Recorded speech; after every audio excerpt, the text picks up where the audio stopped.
Aí, certinho. Então, pessoal, muito boa noite, pessoal que conseguiu colar aí no Demo Day.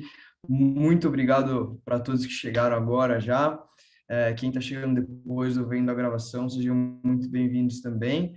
Hoje vamos falar sobre FOMO, Fear of Missing Out, o medo de ficar de fora. Eu sou muito suspeito para falar desse assunto, porque eu sou uma pessoa muito ansiosa e, nossa, eu preciso me policiar demais, ser muito responsável comigo mesmo em relação a redes sociais, em relação à internet e tal, porque senão eu acabo me descontrolando e deixando o volume de informações me influenciar, ainda mais agora, pô, ainda bem que a pandemia conseguiu dar uma trégua, mas no começo ali, 2020, 2021, putz, tempos difíceis e que a gente via muita coisa acontecendo só digital, e aí às vezes você viu um amigo ou outro saindo, você fica, putz, o que está acontecendo? Pode sair, não pode? Então, acho que a gente viveu um período de muita ansiedade, muita incerteza, e a gente acho que acabou carregando aí um pouco dessa herança aí, né, de medo de estar fora das coisas, de muito curso. Eu lembro que logo que começou a pandemia, era curso para lá, curso para cá, você viu o pessoal no LinkedIn fazendo curso de, sei lá, até de culinária o pessoal estava fazendo e postando, e aí eu vejo que acabou sendo uma herança grande, agora com os encontros presenciais, né, voltando, putz, tem um encontro presencial para fazer, mas ainda tem o happy hour online para ir, não sei o quê, tarefa para resolver, então acaba sendo um volume de coisas muito grande, por isso que eu acho que é super importante a gente falar um pouquinho sobre a FOMO, falar sobre isso, expor alguns conceitos, expor o que acontece nessa era digital. E para isso, hoje a gente recebe Vitor Félix, Expansion Manager aqui na Wari, vou deixar ele mesmo se apresentar depois. Mas, Vitinho, muito obrigado por topar aí falar com a gente no Wari Talks. E, cara, acho que já pode começar se apresentando aí, fala um pouquinho sobre você, sei lá, fala a sua trajetória, fala como é que você chegou até aqui, sua relação com a FOMO, se já quiser introduzir o debate. Então, o microfone é seu, querido. Excelente, Matheusão. Cara, primeiramente, brigadão pela oportunidade, cara, de falar aqui com o pessoal. Já estive mais próximo ainda de alunos, né? Eu venho de outro setor, provavelmente que vocês lidam bastante, o pessoal está sempre ajudando vocês aí, que é o setor de Customer Experience, né? O Customer Success. Então, conversar com alunos, ter esse papel de estar rodeado de alunos, cara, é realmente assim tão nostálgico quanto agradável. Então, já fica aí meus agradecimentos, tá, Matheusão? Acho que é imprescindível esse momentinho. Eu espero poder ajudar aí com a temática de hoje, pessoal. É o tipo de coisa que afeta bastante a todo mundo. Eu acho que é pertinente, né, principalmente agora, num contexto quase pós-pandemia. A pandemia não acabou ainda, mas quase pós-pandemia, a gente reanalisar esse tipo de prioridade, né, nos assuntos, na mesa das pessoas, eu acho que é bem importante. Cara, eu vou começar me apresentando. Então, meu nome é Vitor Félix, pessoal. Caso vocês tenham conhecido a Wari já há algum tempinho, é bem provável que vocês tenham falado comigo, como eu disse, eu estava lá no setor de CX, né? Estava ajudando ali no front os alunos e alunas aqui da Wari. Eu historicamente tenho um, um, um trabalho bem próximo a startups, tá, pessoal? Eu diria que eu nunca passei por um setor de fato assim corporativo, tá? Nunca peguei esse tipo de coisa. Meu trabalho sempre foi tentar trazer ordem ao caos, tá? Sempre foi tentar, de fato, organizar pequenas empresas ou então pequenas associações que crescem muito rapidamente, que crescem às vezes até desordenadamente por conta dessa velocidade. Então, minha expertise maior, eu diria que é com esse tipo de organização, é nesse tipo de ambiente. É um ambiente altamente indutivo à ansiedade, tá, pessoal? Então, induz demais o pessoal a se sentir ansioso, a se sentir desesperado, tá? Então, cara, eu acho que com o passar do tempo eu acabei pegando um pouquinho aí dessa soft skill de não deixar a ansiedade corroer completamente, né? Os seus pensamentos, as suas ações eventualmente. Então, basicamente, essa é a minha história profissional. Academicamente, eu já passei por alguns setores bem distintos, tá? Eu já passei por economia, que tem bastante de análise comportamental também, excelente. Não cheguei a concluir em si, mas moldou muito do meu pensamento para tudo que eu vou fazer hoje. A gente vai comentar um pouquinho dessa perspectiva aqui também, né, desse lado racional versus irracional do ser humano e como que a FOMO, né, está exatamente no centro disso. E não só isso, mas também direito é a minha escola, né, acadêmica de fato, né, o regulatório, que tenta criar um mundo ideal, né, através de uma dezena de códigos, trocentas leis, né, muita coisa escrita, mas que na prática, né, o comportamento do ser humano não chega a deixar as coisas chegarem, de fato, onde a lei se propunha de início, tá?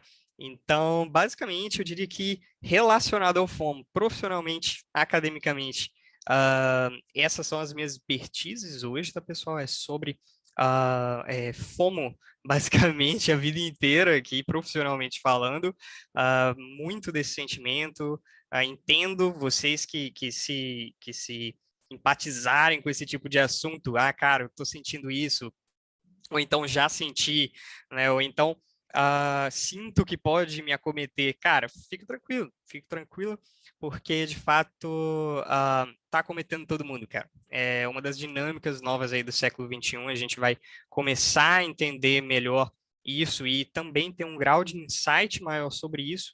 Eu diria que a partir de agora, acho que a pandemia serviu muito para esse tipo de reflexão, tá, pessoal? Acho que as relações elas passaram a ficar um pouquinho mais truncadas, as coisas tiveram que se dinamizar de uma forma diferente, as pessoas pararam e começaram a pensar em certas coisas. Eu acho que a FOMO é principalmente um dos fenômenos que estão sendo mais conceituados hoje, né, pela academia, por profissionais de marketing, de neurociência, geralmente a FOMO é central para esse tipo de estudo. Tá, pessoal? Diria que é isso, pessoal, sobre mim. Brigadão novamente, Matheusão. E bora lá para as perguntinhas para o nosso papo aqui, cara. Excelente, excelente, Vitinho. Obrigado, cara. Bom, você acha que você deu já deu uma introdução aí sobre a sua relação com o FOMO, falando sobre as experiências que você teve, né, profissionalmente, academicamente também, aquilo que você já pesquisou sobre o assunto e tal. E acho que, em conjunto com isso, eu queria te fazer uma outra pergunta para a gente já dar início ao debate, que é o seguinte: eu queria entender um pouquinho mais sobre você, Vitor, enquanto consumidor de internet e conteúdo. Assim, eu sei, porque eu te conheço, que você estuda bastante, né? Lê muito e tal, consome bastante conteúdo, tanto online quanto offline. E assim, eu queria entender como é que é isso, cara. Como que é o seu consumo de conteúdos na internet, até fora dela também. Como é que você se controla, assim, para consumir tudo isso de conteúdo? Você é um cara que você sabe já filtrar bem as informações que aparecem para você, ou que, quando você pesquisa, vão surgindo, ou não, você acaba, pô, fazendo um catadão ali de coisas e depois vai organizando. Como é que é o seu tipo de consumo de conteúdo? Essa é uma pergunta bem legal, porque eu acho que, assim, eu ainda sou novo, eu diria. A internet ela foi central para a construção de personalidade, de caráter, de visão de mundo. Eu diria que assim, a internet, por longos anos, pelo menos até eu amadureci um pouco, serviu como uma espécie de mentora para mim, cara. É estranho falar isso, né? Mas eu vejo a internet de forma quase que personalizada, cara. De pessoal mesmo, né? De transfigurar a figura da internet como se fosse uma pessoa, cara, da tamanho importante dela, desse tipo de rede para mim, cara. Então, assim, cara, a internet ela foi fundamental. Eu diria o seguinte também. Cara, a internet hoje, ela é central para qualquer coisa da sua vida. Isso é um fato. Mas não só isso, cara. Eu diria que o acesso, o grau de acesso que ela te dá e as possibilidades de você navegar de um assunto para o outro são infinitas, cara. Você consegue sair de um assunto e ir para o outro, expandir o seu repertório, né, de consumo, demais, demais. Talvez, em alguns casos, né, aqui eu estou falando especificamente de redes sociais, tá, pessoal? Eu diria que intencionalmente a arquitetura desse tipo de, de site, de aplicação, de serviço, é feita para isso, mas talvez não da maneira mais saudável possível, tá? Sendo bem sincero. O que que eu tento fazer, cara, para catalisar ou potencializar melhor, né, esse garimpo de conteúdo? Cara, tem uma propaganda no YouTube muito interessante, cara, que fala de um jogo que um estudante de Harvard, se eu não me engano, cara, ele elaborou, que era basicamente o seguinte: ele entrava em uma página aleatória da Wikipedia, qualquer uma, literalmente qualquer uma, e ele ia usando o primeiro hiperlink até chegar na palavra filosofia. E, cara, todas as palavras da Wikipédia, eventualmente, se você ficar clicando no primeiro hiperlink, eventualmente você chega em filosofia, cara. Alguma hora você vai chegar na palavra filosofia. Então é como se filosofia, né, essa base de conhecimento, se alastrasse por mais diversos tópicos. E é isso que eu tento fazer, cara. Eu tento sair desses tópicos periféricos, esses tópicos que estão ao redor, né, da dinâmica da internet e chegar em um ponto central. Geralmente eu faço isso como, por exemplo, páginas de Instagram. Cara, a partir de algumas dessas páginas de Instagram, geralmente são páginas de tecnologia, de história, o que eu gosto bastante, literatura. Cara, eu pego essas páginas e dali eu vou pegando os conteúdos, vou pegando as postagens, principalmente aquelas que têm uma postagem recorrente sobre fatos ou sobre teorias, sobre argumentos, notícias, e dali eu vou encaminhando a busca, né, pelo ponto central através do Google. Cara, uma grande ferramenta, na minha visão, tem sido a Wikipédia, tá? O pessoal fala bastante mal da Wikipédia, mas a Wikipédia, se vocês pararem para ver o que que é, de fato, cara, ela é de fato uma materialização do que é o século XXI. Ou seja, o conhecimento amplo e descentralizado, né? Se você quiser ser um editor da Wikipédia, hoje você entra lá e faz o que você quiser, né? Claro que aquilo ali vai passar por uma curadoria, mas você consegue escrever basicamente o que você quiser. Então, essa fama da Wikipédia, cara, ela vem de uma visão que eu acho que é remanescente ainda, né, da época ali dos anos 90, do século XX até, de que o conhecimento descentralizado necessariamente é ruim. Cara, não é. A Wikipédia ela vai te dar uma série de possibilidades de fazer essa navegação até o ponto central. Um bom exemplo que eu consigo citar aqui é o seguinte, cara, uma vez, né, foi inclusive a minha iniciação nesse mundo de finanças, por exemplo, não entendia nada. Cara, eu pesquisei sobre aquele filme, que é excelente, tem tudo a ver com isso que a gente está falando, inclusive, o The Big Short, né? Eu acredito que é a grande aposta em português. E, cara, eu entrei ali para ver, né? Caiu na página da Wikipédia, cliquei, né? Como, assim, nem sei para que eu cliquei de fato, mas eu cliquei ali. E dali eu comecei a enxergar termos que eu não enxergava, cara, vindo de um filme que, assim, eu só estava querendo ver literalmente por ter ganho o Oscar, cara. Eu tenho esse ritual aí de sempre ver os filmes que são premiados, cara, por algum motivo, né? Não sei se é para avaliar aí a, os filmes ao longo do tempo, mas eu tenho esse ritualzinho assim. Todo ganhador, geralmente, eu procuro para assistir. E ele foi um deles, cara. Então eu só tava querendo uma experiência cinematográfica, cara. Eu tinha tipo 14 anos, 15 anos, sabe? E eu cheguei lá e, cara, aquilo ali me introduziu à crise de 2008. E a crise de 2008 me levou, né, para mercados especulativos. E mercados especulativos me levou para mercado financeiro no geral. Mercado financeiro no geral me iniciou no mundo de investimentos. Foi a partir daquilo ali que eu comecei a mexer, por exemplo, com finanças, né, na minha vida pessoal. Então, já desde cedinho, vindo de um interesse periférico, né, secundário.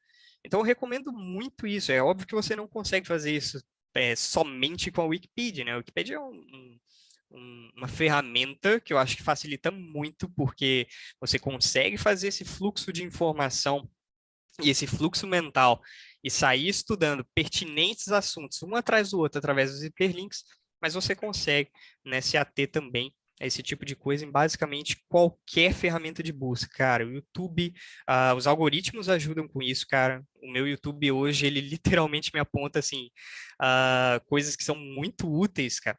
em alguns perfis, eu tenho um perfil só para ver coisas de lazer, eu tenho outro, né, para ver coisas um pouco mais relacionadas à vida profissional. E, cara, é incrível como o algoritmo, ele literalmente te mostra aquilo que você de fato quer ver, tá?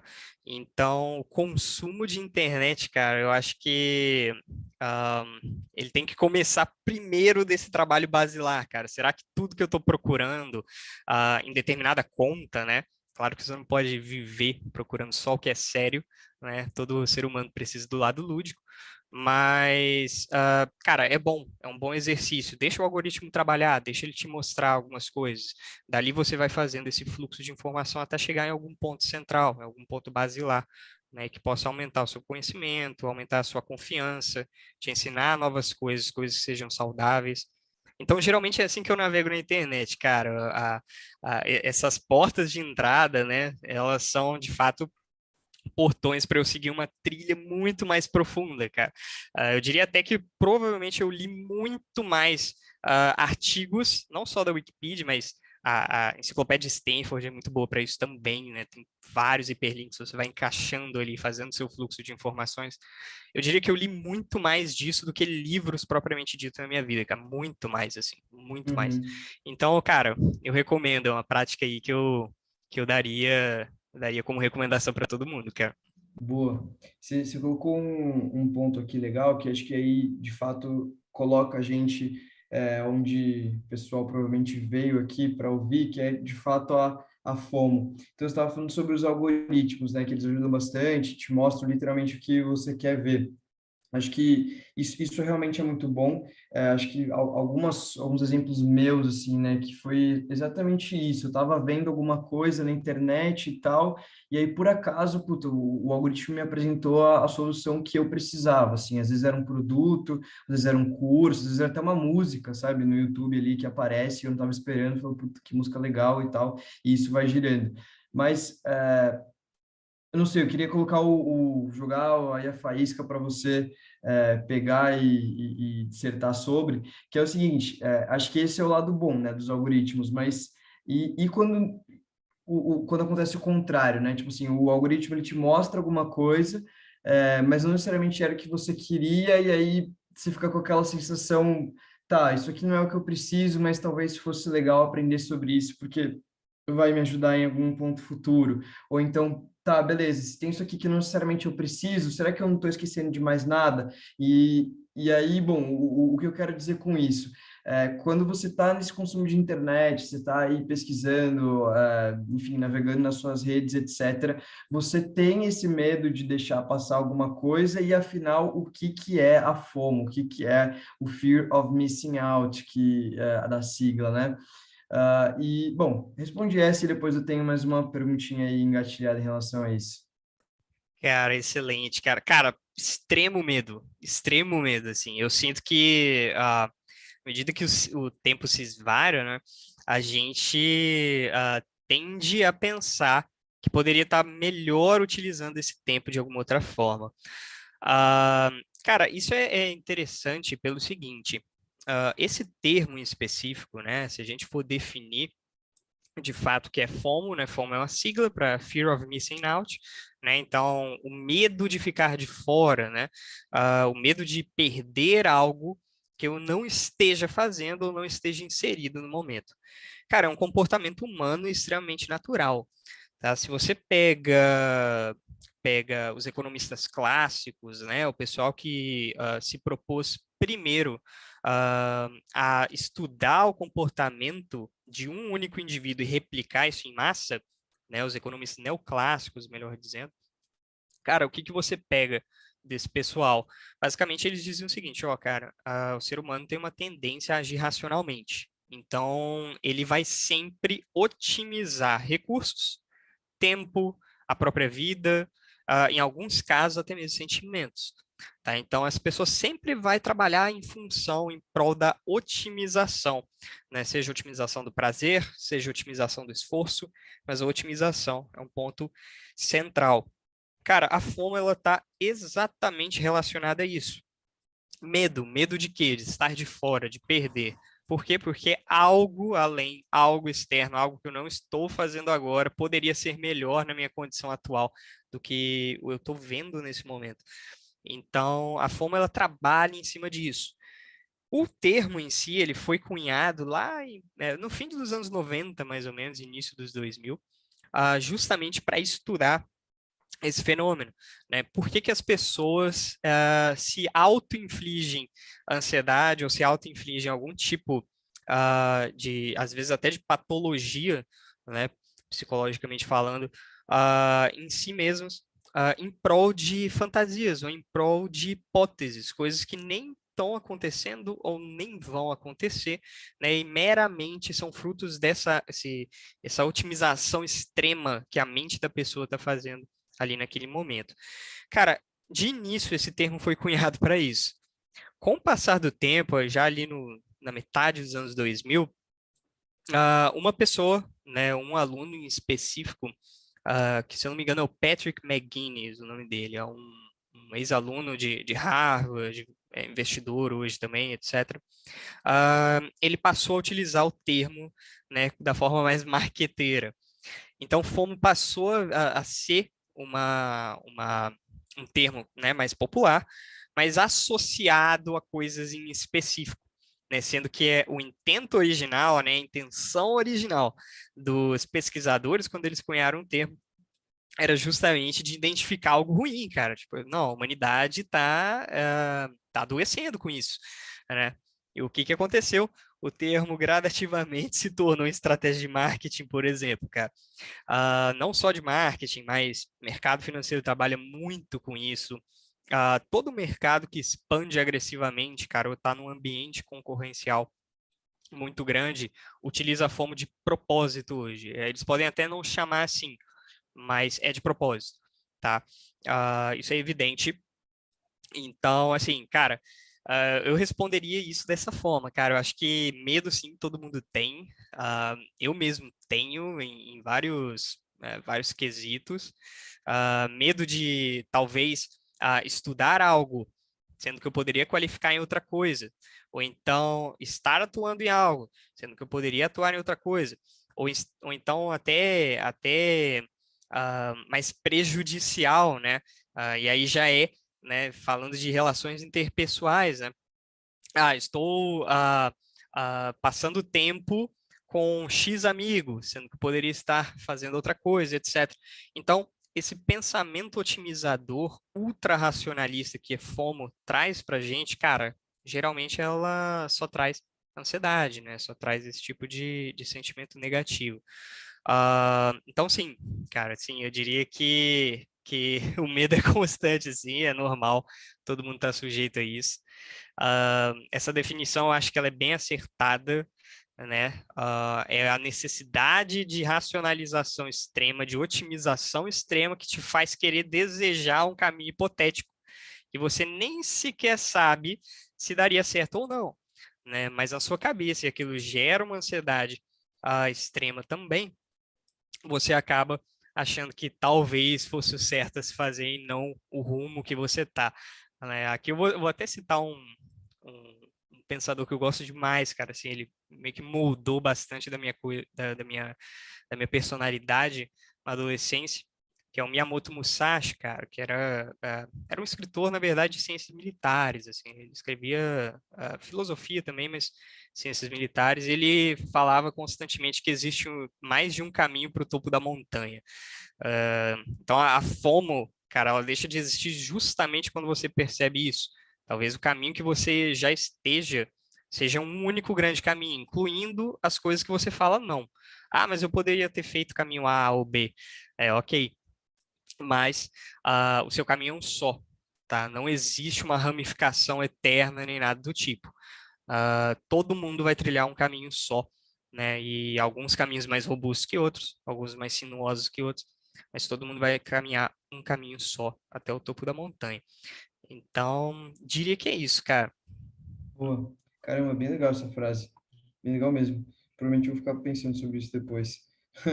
Mas eu ia te perguntar não sei se você tem algum exemplo, assim, alguma situação sua, assim, que você vê, se identifica que essa aqui é a situação que eu, com mais frequência, sinto a FOMO, sinto medo de deixar alguma coisa passar, assim, tem alguma situação na sua vida que você vê isso mais presente, às vezes até para gerar uma identificação aí com o pessoal, sei que você gosta de investimento, talvez é nessa área, é em outra, é na academia, onde que é, assim, que você vê que você, Vitor, sente mais a FOMO?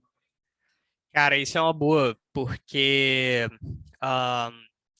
eu conheço, eu consigo tangibilizar situações, exemplos de outras pessoas, mas particularmente, eu diria que tem dois momentos, cara. O primeiro deles, profissionalmente falando, é o seguinte: hoje o meu cargo ele tem muito a ver com o que outras pessoas estão fazendo, outras organizações estão fazendo. Então, se eu enxergo, por exemplo, uma escola gringa, né, oferecendo alguma coisa em específico, sendo que a gente está perdendo tempo aqui não oferecendo, cara, aquilo me gera uma ansiedade. Aquilo me gera ansiedade. O benchmarking concorrencial me gera ansiedade. Ver o que o player do lado está fazendo e eu ainda não comecei, ou ainda não tem planos, ou ainda não esbocei para começar, me gera ansiedade, me gera o FOMO, né? Cara, eu tô de fora, tô ficando de fora. E esse é o lado bom, eu diria que é o lado positivo da FOMO, né? Ela te gera essa necessidade de busca pela otimização, pela melhoria, é verdade, mas ao mesmo tempo você não pode deixar isso te consumir, né? Você tem que buscar o seu oceano azul, né? Igual aquele livro mesmo fala. Então, cara, você tem que entender que o seu oceano azul, muitas vezes, ele não é o oceano do concorrente, ele não é o oceano do rival, ele não é o oceano do vizinho, né? É o seu, tá? O oceano é grande demais nesse momento, né, para você nadar por onde você bem entender. Então, eu diria que esse é o primeiro caso, cara. Eu acho que análises concorrenciais, análises competitivas, pesquisas competitivas, a comparação, né, o benchmarking entre competidores, cara, isso gera fomo. Isso me gera fomo, profissionalmente falando, tá, cara? Eu acho que é natural. Acho que é natural. O importante é estar ciente de que isso acontece para você conseguir barrar o sentimento também. Ah, a âmbito mais pessoal, cara, eu diria que esse mundo de finanças, sim, cara. Eu acho que esse mundo de finanças. Porque, afinal, o que que é um gráfico, por exemplo, de uma ação X ou de um ativo Y, etc. Cara, um gráfico é muito fácil você olhar para trás e falar: olha, cara, todo março, né, todo mês de março, determinada ação caiu 5 pontos percentuais. Logo em 2022 vai cair também, né? Não necessariamente é verdade, né? O Banco Central americano acaba de subir as taxas de juro, por exemplo, então isso ocasiona uma derrubada maior das ações. Então, o resultado, e isso é até por lei obrigado a falar, tá? Esses gurus de investimento, corretoras, eles têm que falar que basicamente resultados passados não garantem ganhos futuros. Cara, para mim, isso é uma das formas mais fáceis de mentalizar e combater FOMO, sabe? Esquece o gráfico que passou, entendeu? Entenda que a partir do ponto X que você está agora, que você não sabe se vai para cima ou vai para baixo, entenda que as possibilidades são infinitas. Então, é uma das formas que eu trabalho também em cima disso, mas eu confesso, cara, se eu comprei um ativo X, eu tô com ele na mão e ele valia 100, e ele passa a valer 60, cara, me dá uma vontade maluca de ir lá e vender logo e evitar que caia mais. Mas é melhor, né, trabalhar um pouco a ansiedade e falar: não, cara, já chegou a 100 uma vez, né, os fundamentos são bons, talvez chegue de novo, né? Então, no meu âmbito pessoal é onde eu sinto bastante isso também, cara. Eu acho que o mercado financeiro ele é a personificação assim da FOMO, assim, personificação. O pessoal usa demais, marketing também, né, usa bastante intencionalmente. Mas eu diria que esses dois setores da minha vida aí são onde eu mais encontro esse tipo de sentimento, cara. Boa, perfeito. Cara, eu ainda sou bem iniciante no mundo dos investimentos, então, assim, provavelmente não, né? Não sinto a FOMO ainda, mas como eu ainda pretendo investir mais, arriscar para ir para ativos um pouco mais arriscados e tal, eu imagino que, assim, me conhecendo, eu vou sentir a FOMO com certeza, assim, me conhecendo, isso vai acontecer de certo.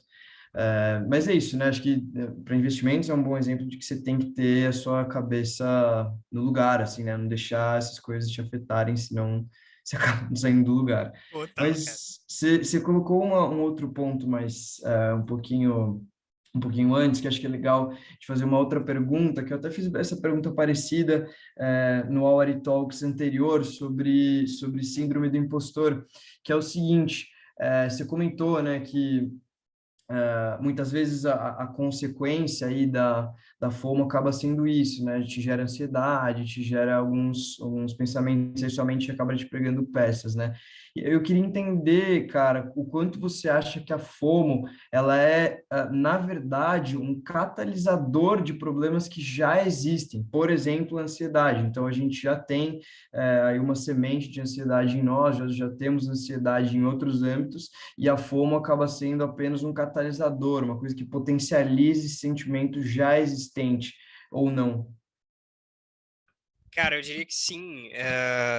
Eu diria que, assim, a FOMO em si, o fenômeno que a gente hoje classifica, em qualquer setor, tá? Seja em âmbito da psicologia, seja do marketing, ela é causadora dessa ansiedade, eu diria, cara. Eu acho que o processo de FOMO, ou seja, né, se a gente levar aqui mais para o lado de como que um ser humano começa a ter FOMO, né? Cara, basicamente, a partir de observação. Então, a pessoa, primeiro, ela tem que estar em algum local em específico. Aí aqui a gente tá falando literalmente qualquer coisa, cara. Seja estar com alguém, seja estar no ponto X de determinado gráfico, de determinada métrica, seja estar fazendo alguma tarefa, fazendo algo, gastando tempo com alguma coisa. Ela tem que ter isso como pressuposto. E além disso, tem que observar que coisas alheias àquela dinâmica com o gráfico, com a tarefa, com a pessoa, com os relacionamentos, com o tempo gasto, estão acontecendo. Ou seja, cara, eu estou executando a tarefa aqui de colocar, por exemplo, sei lá, bolinhas de gude dentro de uma jarra. Só que o fulano ali, né, tá colocando bolinhas de gude dentro de um jarro, né, de um balde, melhor dizendo, né? Cara, você tem o quê? Um ato, né? Eu tô colocando as bolinhas de gude dentro de uma jarra. Você tem um terceiro ato, né, um ato alheio, né, alguém fazendo de modo diferente, fazendo, aplicando uma técnica diferente ou gerando um output diferente. E aí você tem a comparação direta. Né? É aí que a FOMO entra, é aí que ela nasce. Ela nasce exatamente dessa observação. Opa, calma lá. Por que que eu estou fazendo isso aqui, sendo que estão fazendo aquilo lá? Não era melhor eu estar fazendo aquilo lá? Né? Aí que vem o feeling de ansiedade. Cara, será? E aí que a pessoa começa a pensar na margem. Eu paro agora de fazer o que eu estou fazendo e pivoto tudo o que eu tenho que fazer para fazer aquilo lá que o terceiro está fazendo. Ou eu continuo seguindo o que eu estou fazendo e confio, né, em tudo que eu fiz até agora no meu caminho. Então é essa a grande dicotomia, né? É basicamente um que estou fazendo, como estou gastando meu tempo, versus como eu poderia estar pautado em observação ali. Né? Então, cara, eu diria que assim, sim, gera muito isso, cara, gera muita ansiedade. Se você pega alguns papers, alguns estudos, publicações sobre, você encontra até graus de paranoia, paranoia mesmo, clínica, né? A pessoa realmente, né, andar com os olhos atrás das costas, achando que tudo está conspirando contra, mas graus de paranoia existem para esse tipo de coisa.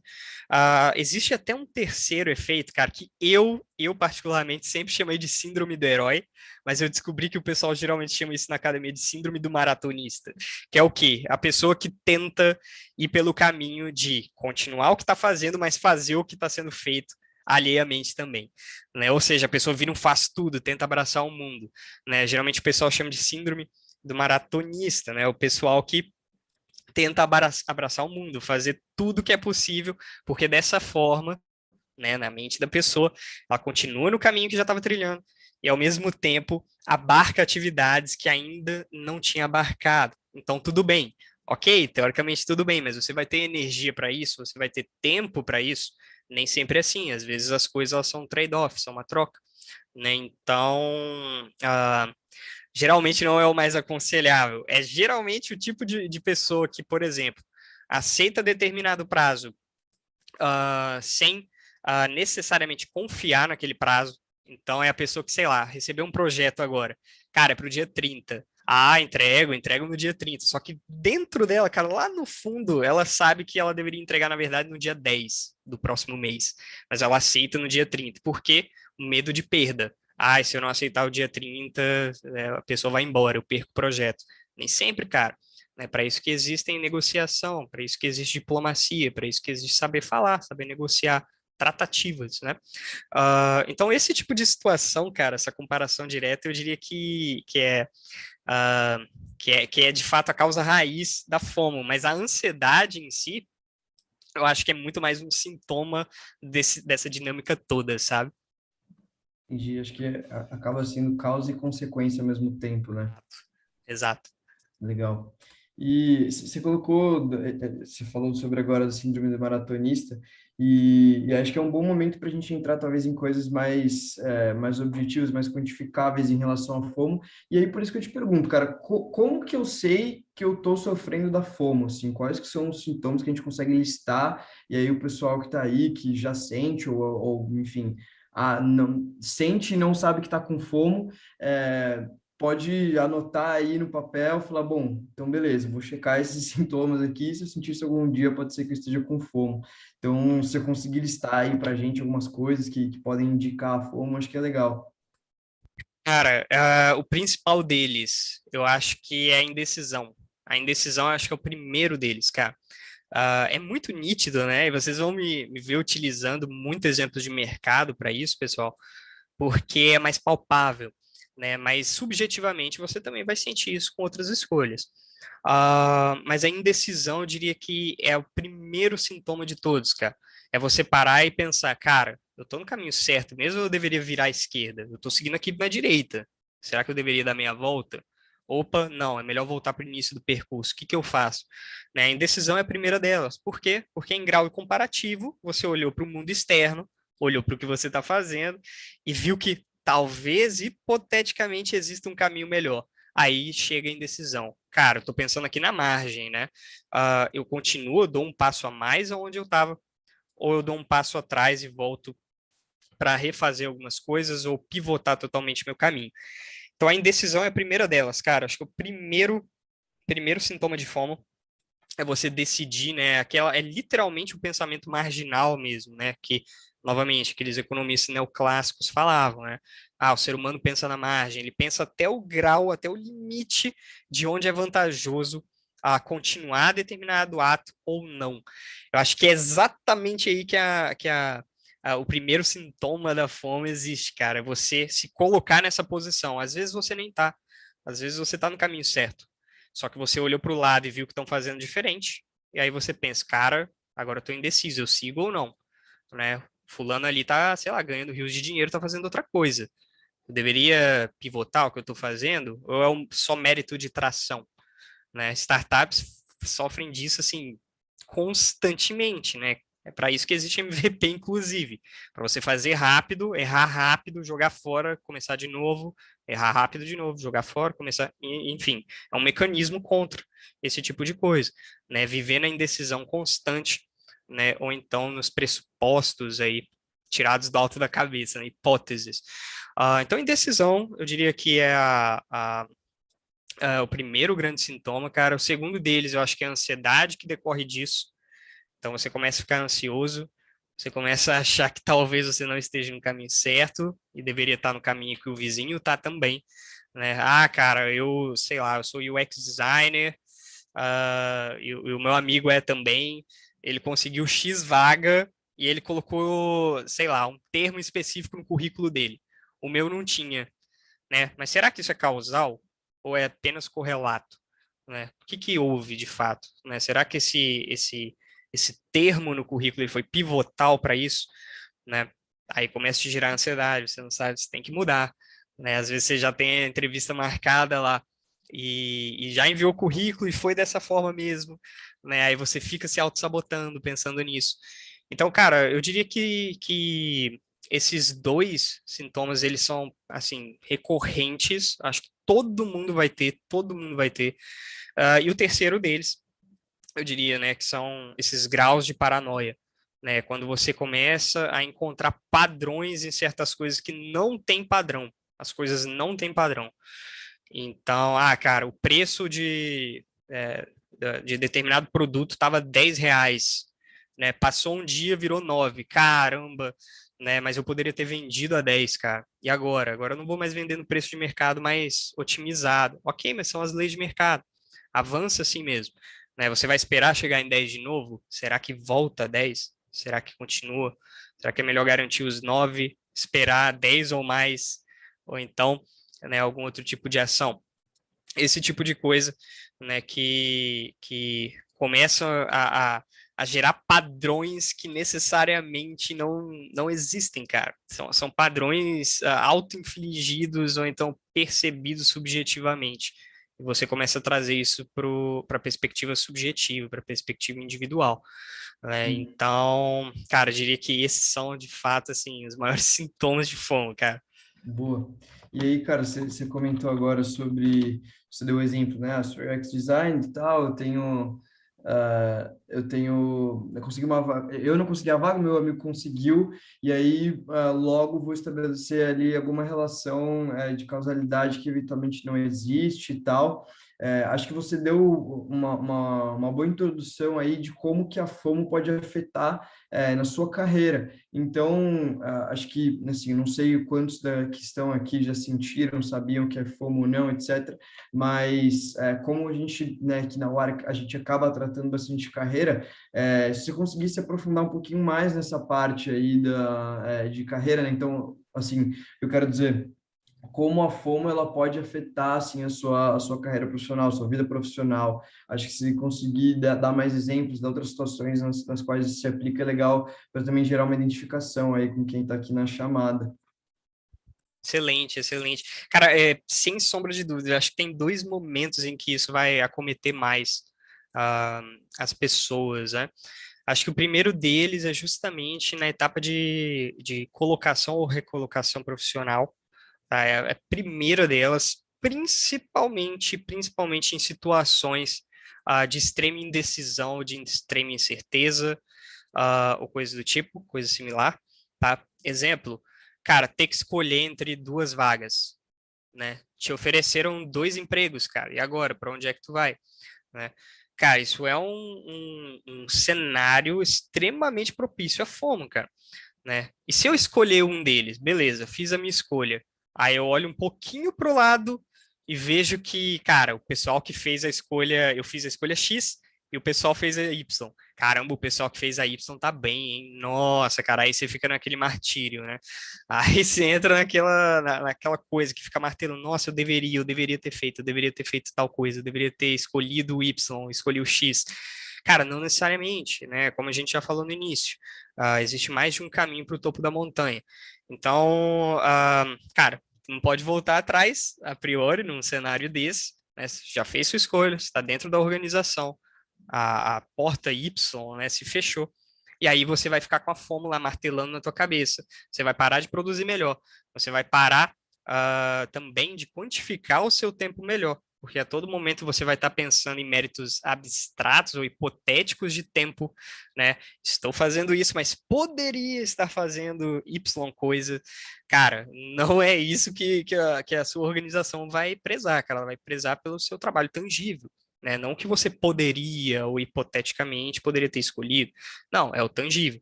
Então a gente tem que entender isso. O grande escopo, né, do caminho é um só, né? Seja você escolhendo X ou Y, né, o caminho é um só.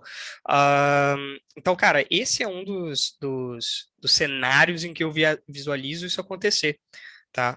Outro cenário muito bom, cara, e esse eu particularmente já senti, né? Principalmente na minha transição da época da economia para o direito, academicamente falando, né? É a transição de carreira, cara. A transição de carreira é um bom exemplo. Por quê?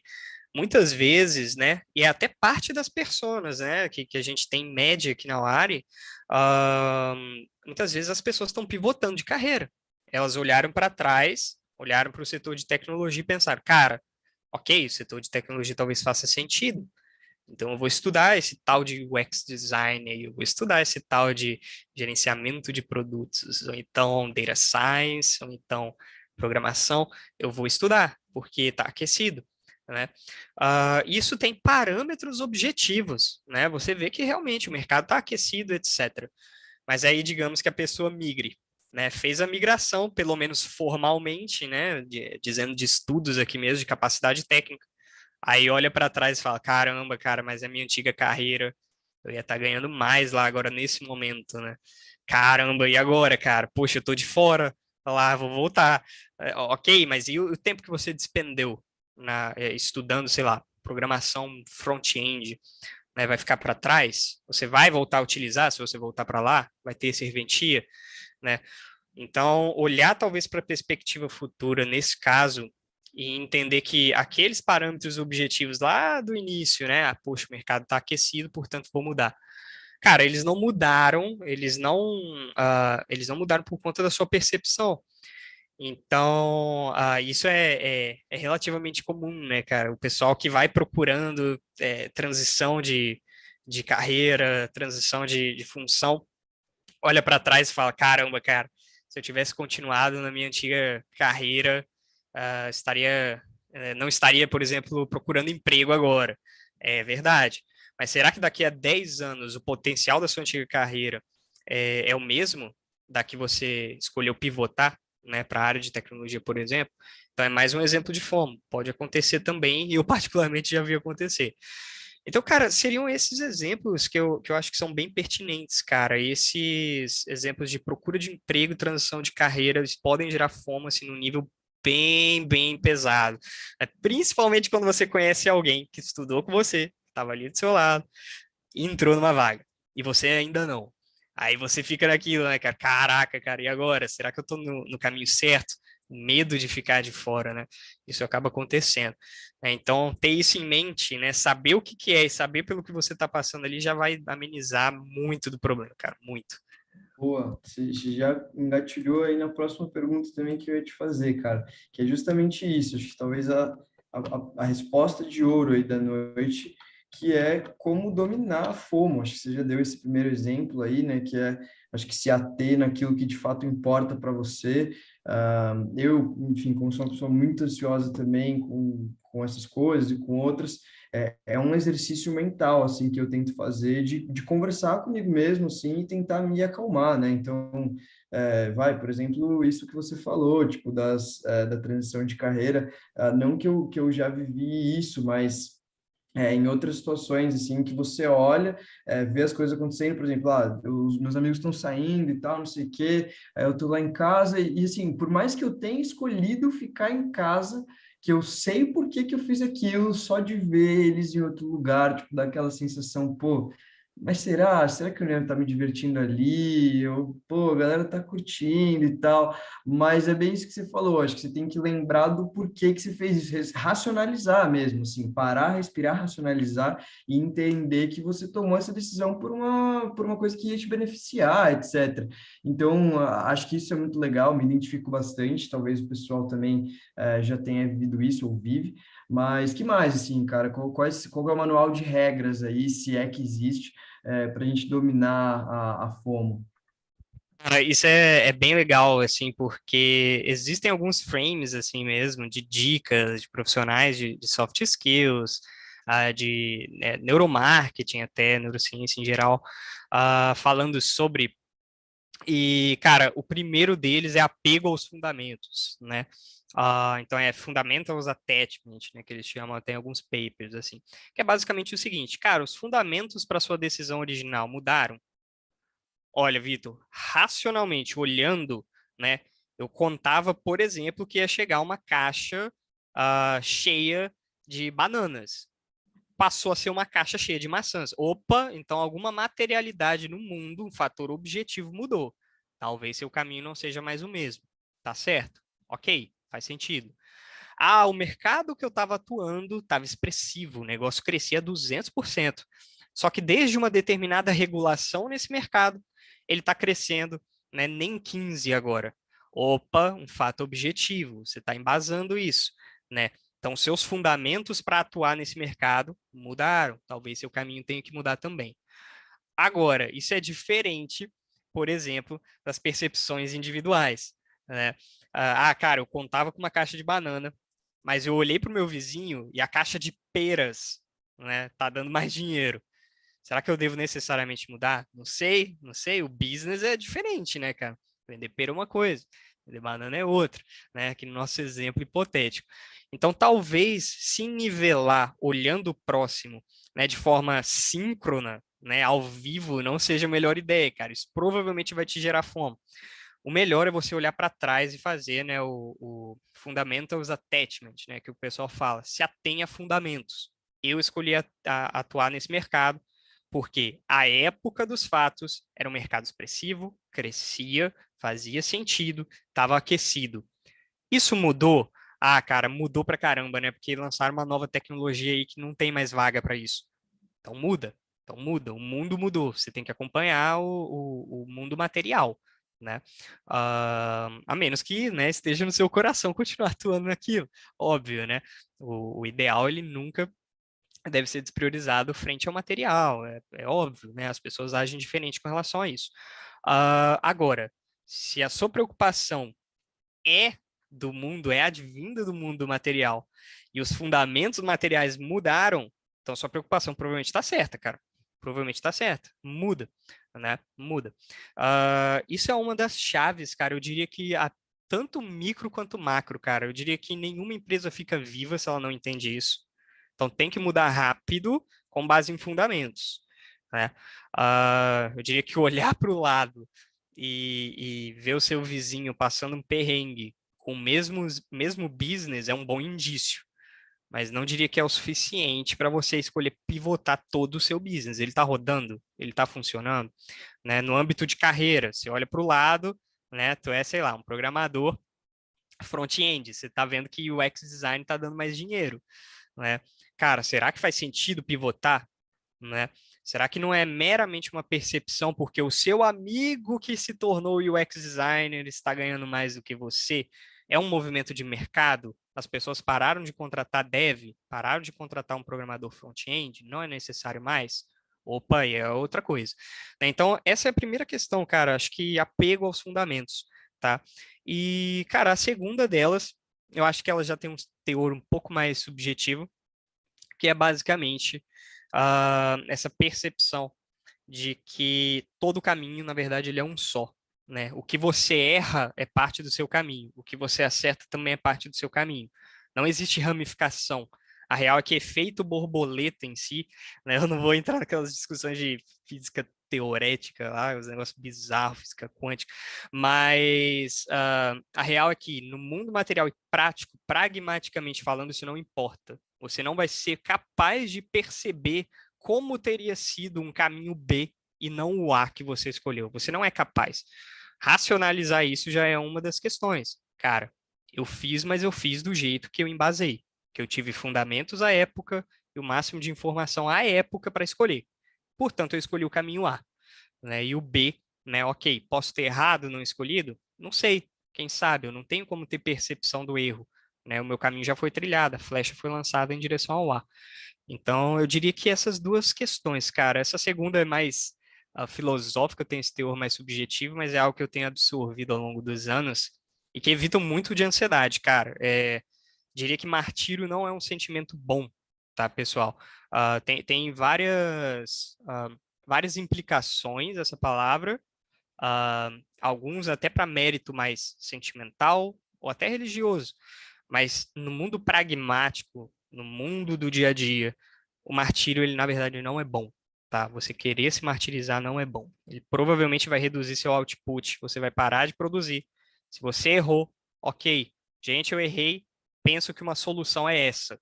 Alguém pode me ajudar a solucionar? Ou então, gente, eu errei, tá aqui a solução. Ou então, gente, eu errei, mas vou buscar a solução, né? Vou seguir. né? E não esse sentimento de martírio. Poderia ter feito tal coisa. Ah, se eu tivesse clicado em X coisa e não Y coisa. Cara, esquece. Isso daí não existe. Y coisa não existe, tá? Na física teorética lá, beleza. Duas coisas podem coexistir assim. Mas aqui no mundo pragmático não é assim. Na sua percepção não é assim.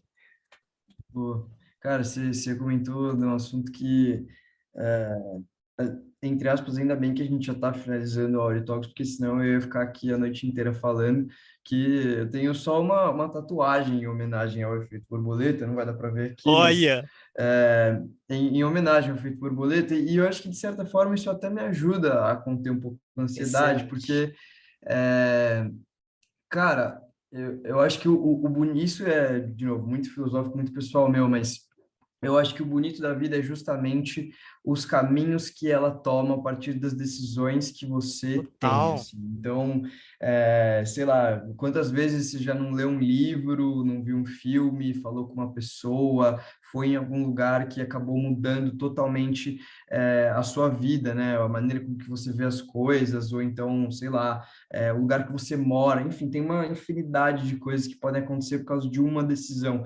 Então, até se eu pudesse dar algum conselho, na minha humilde opinião, é justamente isso, né? Que, óbvio, pode ser que a decisão que você tome, ela vai te dar ali um resultado mais negativo a curto prazo, médio, longo, sei lá, isso é difícil de avaliar, mas eu acho que se apegar às coisas boas que podem acontecer por essas decisões, putz, isso é muito legal, né? Então, eu dando o próprio exemplo que eu mencionei há um tempo atrás, sobre os amigos, né? Pô, o dia que você ficar ali achando que você tomou a decisão errada, de repente, acho que tentar olhar isso pelo lado bom, né? Se apegar aos Total. motivos que você tomou essa decisão, que nem você falou, mas assim, Exato. tentar pensar nos resultados que isso vai te trazer. Então, putz, não sair com os amigos, tá? Eles estão se divertindo, mas vai ser uma noite legal ali para eu tirar um sono de mais qualidade, descansar um pouquinho melhor. Amanhã eu vou acordar bem, vou acordar disposto, de repente posso sair com até outras pessoas que vou estar mais disposto. Então, assim, é a série de resultados, né? Para não falar os outcomes, que aí senão a gente vai ficar muito no corporate aqui. Mas, de toda forma, eu acho isso muito legal. E você mencionou, não pude deixar de falar de mim, porque é algo que literalmente está em mim. É, Excelente, cara. mas e aí, eu queria te perguntar agora, saindo um pouco, né, desse campo um pouco mais filosófico, acho que é talvez até uma previsão sua nesse sentido, porque está acontecendo muito agora. Mas com relação à pandemia, como você falou, não acabou, mas deu uma flexibilizada. E aí Uhum. agora com os encontros presenciais voltando, assim, você acha que vai ser mais fácil, mais difícil ou igual? A maneira de lidar com a FOMO. Eu acho que assim, a fome ela ficou em evidência, cara. Eu acho que muito por duas coisas. Primeiro, a, a popularização de produtos ou de marketing altamente especulativo, né? Aquele marketing todo mundo já viu no YouTube, cara. Todo mundo já viu, né? Semana do não sei o quê, grátis até o sétimo dia, não perca, se perder nunca mais, esse tipo de coisa. Algumas empresas também aí do mercado financeiro trabalham isso agressivamente. Tem uma empresa específica aqui do Brasil que é, cara, é um negócio bizarro e é mega efetivo, isso que é muito doido, né? Então, assim, eu acho que, cara, em perspectiva de relação econômica ou socioeconômica, cara, eu acho muito, muito, muito difícil a Foma amenizar nesse sentido, porque ela foi incorporada em estratégias de marketing. E se dá retorno, né, se otimiza lucro, evidentemente que os players aí do mercado vão utilizar desse tipo de sentimento, né? Eles vão utilizar do seu gatilho de ansiedade para comprar tal coisa, eles vão utilizar, né, da sua percepção comparativa entre produtos diferentes para comprar o produto deles. Eles vão utilizar. São gatilhos que sempre existiram no marketing, sempre, sempre, ah, mas não tão agressivamente, né? As pessoas que utilizavam desse gatilho não sabiam nomear o que era que estava sendo utilizado. Agora que eles sabem, eles conseguem replicar até. Então, cara, o cara que é muito bom em marketing, é muito bom em trabalhar com esse tipo de sentimento, vai ensinar para aquele que está iniciando nesse mundo, que vai ensinar para a próxima geração, até que alguma dinâmica humana ela consiga ter força suficiente para mudar isso. Mas hoje, olhando o mercado, isso tem bastante a ver com o meu trabalho, né? Pesquisa de mercado, etc. Cara, eu acho que não. Eu acho que nesse momento eu não vejo como isso mudaria. Talvez uma perspectiva que pudesse amenizar, que eu estou trabalhando totalmente em hipótese, cara, mas fosse no âmbito regulatório, talvez, ou então no âmbito até de sanção por parte dos consumidores, cara. Né, os próprios consumidores sancionando esses grandes players, né, por conta disso. Né? Eu vou dar um exemplo aqui. Até meados ali de 2010, né? 2010 a 2015, por ali, não era muito comum você ter propagandas afirmativas para minorias, por exemplo. Nada comum, na verdade, né? Então, a partir de todo o movimento, né, cunhado mais em ideologias progressistas, etc., os players, eles foram percebendo que, olha, cara, talvez seja importante colocar essa propaganda assim, porque é uma pauta social relevante. E aí, o que que a gente começou a receber? Grandes players que apoiam causas de direitos individuais, de direitos raciais, pautas socioeconômicas diversas. Então, isso acabou acontecendo. Então, é possível, sim, esse tipo de coisa mudar, cara. Mas hoje, eu, francamente, assim, não vejo a perspectiva disso acontecer ainda. Na verdade, eu vejo o contrário, cara. Eu acho que o pessoal está utilizando disso mais. Daí que colocar um tema desse para debate, seja em qualquer ambiente, é muito importante, cara. Porque à medida que as coisas vão crescendo, né, você tem que crescer junto. Porque senão daqui a pouco você é uma bactéria perto de um Empire State, né? É isso que não pode acontecer. Se é um Empire State, você tem que ser no máximo um predinho ali, sabe? Tem que estar no máximo ali na base. Mas você tem que acompanhar. Então, saber o que que é, saber o que são essas técnicas, saber como esse pessoal utiliza, vai te ajudar a simplesmente não cair nesse sentimento. É por isso que eu acho que é bem relevante a discussão. Perfeito, cara, perfeito. Eu imaginei realmente que é o que você falou, se vê que dá lucro, esquece, assim, o pessoal, até como o Leonardo colocou aqui no chat, é o possível dor da cura de uma persona, de fato, e aí tem um pessoal que acaba indo para um lado que já não é tão legal, né, de usar isso meio de má fé e tal, Total. vender um produto ali que não é completamente desconexo da realidade, né? O pessoal que fica vendendo aí, vendendo sonho, tipo assim,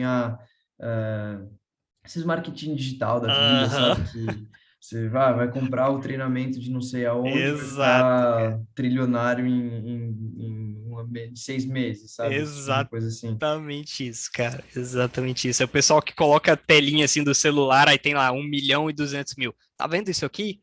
É, Isso aqui foi a é, minha renda só no mês passado. Você quer mudar de vida também? Cara, aí começa. Aí já era. O cara tá apelando pro, opa, tô ficando de fora. É FOMO, FOMO total. O cara já sabe que tá utilizando isso, sabe? Isso é bem é, terrível, bem terrível.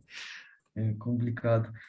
Mas enfim, a gente passou um pouquinho do horário aí, uns 10 minutinhos, e só para a gente ir encerrando então, queria saber se, cara, você tem algum material aí para recomendar para o pessoal assistir sobre o assunto, de repente algum livro, algum artigo, um TED, não sei, qualquer coisa. Você falou do A Grande Aposta que te deu o insight, já até anotei ele aqui, Total. mas que mais? Tem mais algum material aí legal? Cara, tem sim, tem bastante coisa bacana. Eu indicaria basicamente os seguintes, cara. O livro Rápido e Devagar, né, do Kahneman, é muito bom, lida exatamente com isso. Ele lida com critérios de priorização, né, de quando você tem que pensar mais rápido em prol de certa priorização de urgência, quando você entende que, cara, é uma análise mais fria, eu posso talvez despriorizar isso, eu posso talvez pensar nisso de outra forma, talvez com mais calma, né? Lembrando que o FOMO apela para a urgência, então esse livro é excelente por isso, cara, ele vai te dar noção de prioridades na sua vida, assim, né, cara, beleza, estamos fazendo um negócio legal ali do lado, mas eu também tô legal aqui, né? Eu vou continuar seguindo e vou estudando pouco a pouco o que estão fazendo ali do lado. Se fizer sentido, se você criar fundamentos novos a partir dessa observação do que o que seu vizinho está fazendo, ok, vai fazer sentido pivotar, vai ser uma decisão racional. Mas calma, pensamento devagar. Então eu diria que esse livro é excelente, cara, excelente. Super recomendo, é best-seller total. Eu consigo até até jogar ele aqui no chat, se eu não me engano. Deixa eu ver aqui. Ah, consigo. Excelente, perfeito. Ele é o primeiro deles que eu recomendaria, cara, que é muito, muito bom. Cara, um outro livro que particularmente é um livro de cabeceira, cara, excelente, excelente. É pilar da filosofia ocidental. É o Meditações de Marco Aurélio, tá? Marco Aurélio, que era imperador romano.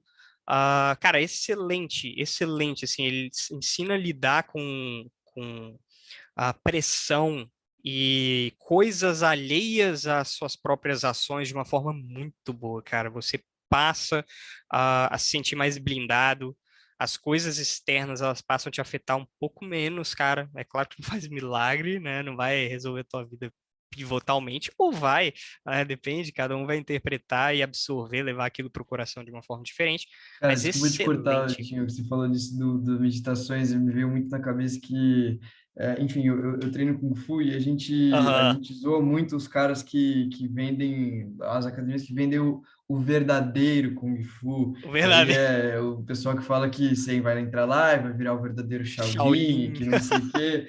Cara, me lembrou muito isso agora você falando. Eu só precisei citar esse exemplo porque, putz, é muito assim, sabe? O verdadeiro, o bom, não sei o quê. Exato, cara, exato. E, cara, ele mostra muito disso no livro, sabe? É literalmente isso, assim. O cara era imperador, né? Então ele tinha que lidar com uma série de pessoas, né? Querendo puxar saco ali, né? Uma série de decisões estratégicas de escopo absurdo. O Império Romano era gigantesco.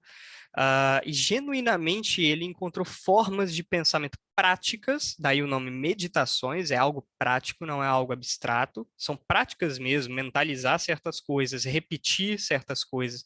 É um guia de práticas muito bom para lidar com toda essa pressão, né, com toda essa carga de ansiedade que poderia ser sobreposta a uma figura tão importante da época, né? Então, cara, excelente, excelente livro.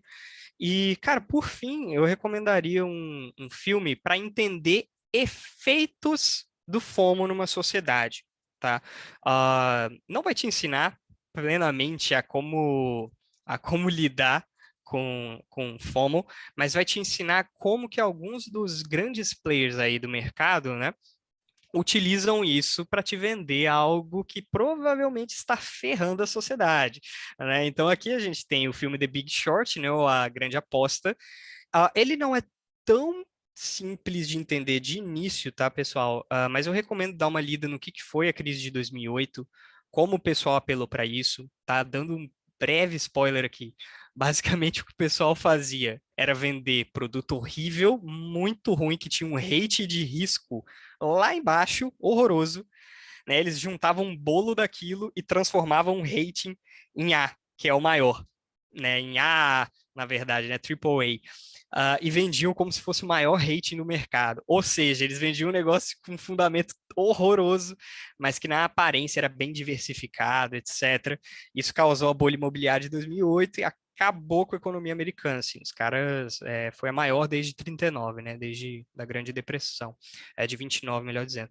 Então, assim, cara, realmente é um ótimo livro, né? Tem um personagem em específico que ele é extremamente cínico, ele sabe que ele tá fazendo isso, ele sabe que as pessoas vão comprar porque elas estão com medo de ficar de fora de tanto dinheiro rolando, e ele usa isso. Ele faz o pitch dele assim, né? Ele fala como se fosse assim, cinicamente mesmo. Tipo, esses otários aí, eles vão comprar o que a gente jogar ali, eles vão querer ficar de fora, eles vão olhar a rentabilidade e vão querer comprar.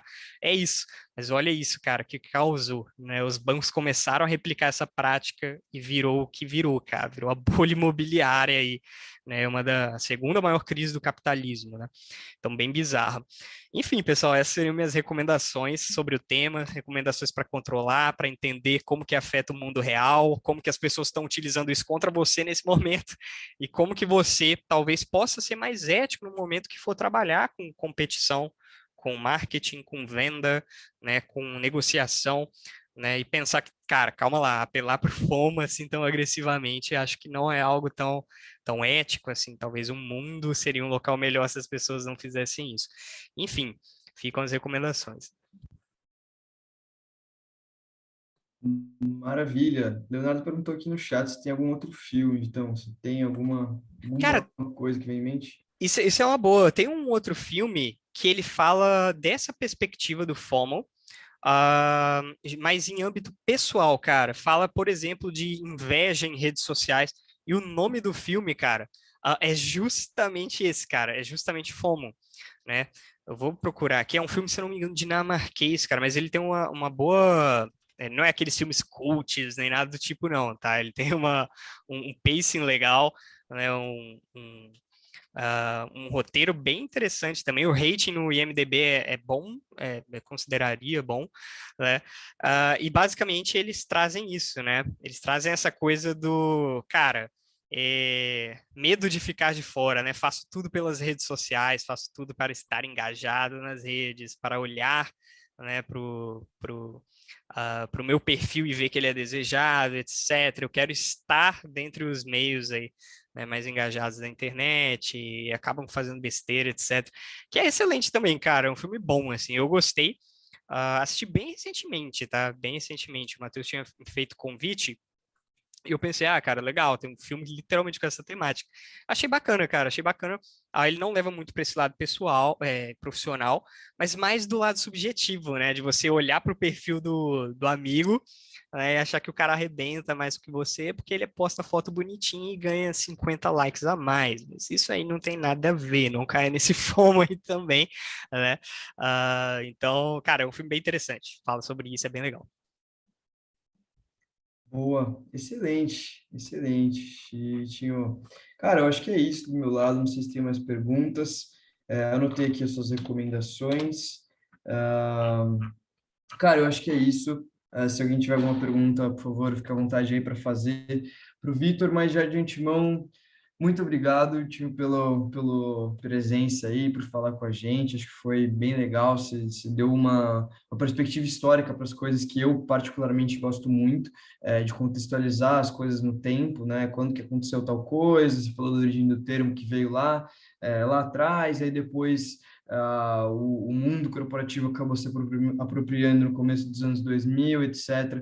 Achei que foi bem legal isso. E deu uma visão, acho que assim, se eu tenho certeza que se alguém veio aqui sem saber o que é FOMO, agora já sabe e tem bastante para estudar também sobre. Então, muito obrigado por ter topado o meu convite, gostei bastante. Acho que agregou aí para o pessoal que veio, e é isso, cara. Quando você sabe, quando quiser também participar de outra hora e talks aí de outros temas, super convidado. Poxa, brigadão, Matheusão, brigadão mesmo pelo convite. Tema extremamente relevante, cara, extremamente relevante. Esse termo tem que ser mais popularizado ainda. Geralmente ele é muito famoso já nesse meio de mercado financeiro, porque o pessoal trabalha com isso totalmente, né, por conta da dinâmica dos preços, vende ou não vende, será que vende, será que não? Mas isso está começando a ser traduzido para outros setores, cara, então é de extrema relevância saber isso sim. E, cara, mais uma vez, brigadão pelo convite, cara, com certeza estaremos de volta aí, né, qualquer tema que seja pertinente, possa ajudar o pessoal, com certeza vou estar apto para ajudar aqui também do meu lado, para compartilhar um pouquinho do que, né, eu tenho estudado, do que eu sei aí ao longo da minha jornada. Beleza, pessoal? Maravilha, então. Bom, é isso, pessoal. Espero que vocês tenham gostado. Boa noite a todos aí, boa semana. Depois, se alguém quiser ver a gravação para pegar alguma coisa, não sei, pegar alguma referência, eu vou depois compartilhar lá no Slack. E é isso.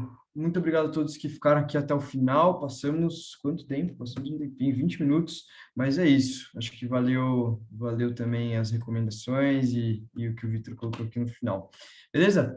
Boa noite para todo mundo. Boa semana. Valeu, pessoal. Muito obrigado. Boa noite, pessoal. Valeu, valeu.